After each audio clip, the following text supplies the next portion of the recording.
Hello everybody, welcome back to another 3 Minutes of 3. Today we're talking about work to your strengths and hire out your weaknesses. So I have the very fortunate blessing to have Jessica, and she takes and she compliments me very well. All my strengths are usually her weaknesses. All of my weaknesses is usually her strengths, and so we complement each other very well, and we work very well together, don't we? Yes, we do. Most of the time. Sometimes we butt heads. You know, it gets crazy. That's okay. We've done some 3 at 3s on, spouse relationships and business, okay, and how that works. Business and spouse. Yeah.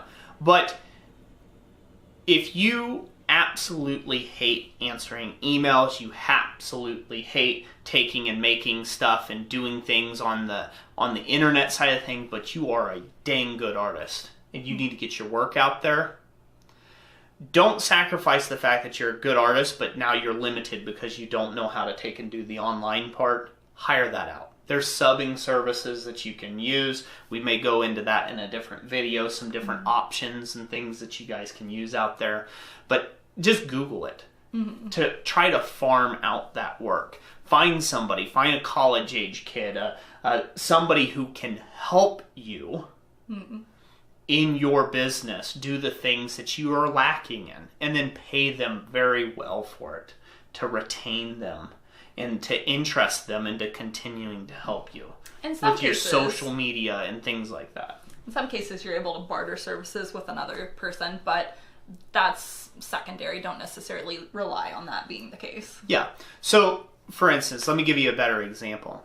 So say you're a shoddy welder, right? You are just absolutely horrible. You don't have the time to take and weld stuff. You know, you're not a mechanically inclined person when it comes to that, right? But you are an artist, right? You're good at design, and you're good at bending materials and things like that, and you can do stuff, but now you come across a job where you need a bunch of components all welded up for maybe a big sculptural piece.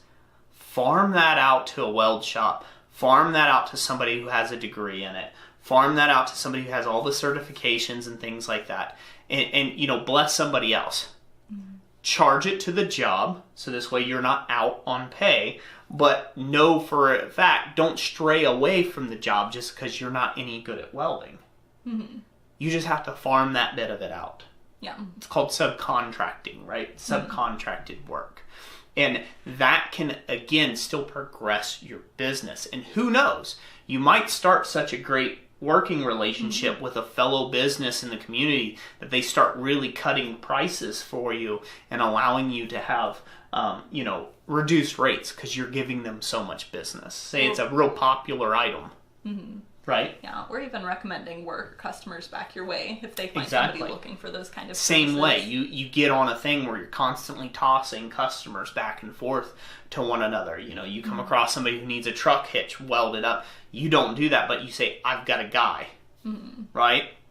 Boom. Pass it on. He's like, hey, that's great. I might take $20 off your bill next time off of welding whatever. Or who knows? Maybe you might say, I'll weld this one for you for free. Right? Or something like that.